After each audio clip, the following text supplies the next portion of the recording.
अमरावतीच्या अंजनगाव सुरजीतील शाळांची दुरावस्था। मुर्रा बुद्रुक जिल्हा परिषद शाळेच्या छताला गळती लागले। 2 वर्षांपूर्वी झालेल्या बांधकामाच्या गुणवत्तेवर प्रश्नचिन्ह उपस्थित केला जातोय। शाळा व्यवस्थापन समितीच्या वतीने चौकशीची मागणी होत आहे।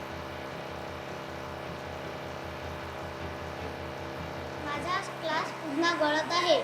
मी अभ्यासाला बसले की वरून पाणी खाली पडतं आणि अभ्यास करते तर पूर्ण बुक पण ओले होतात। आमच्या अंगावर पाणी गळत आहे, बुक ओले होतात, बॅग ओली होते, आम्ही ओले होतो। त्यांना वारंवार सूचना देऊन की बा पाणी गळते तर त्याने एक रूमचं फ्लोरिंग केलं। कुठं फ्लोरिंग केलं? एका शाळेच्या खोलीच्या वर। पण त्या फ्लोरिंग एवढं निकृष्ट दर्जाचं केलं त्यानं की ते पहा, या फ्लोरिंगचे 6 महिने झालेले आहेत, पण हा फ्लोरिंग एकदम किती चांगलं दिसते हे तुम्हीच आता स्वतः पाहून घ्या।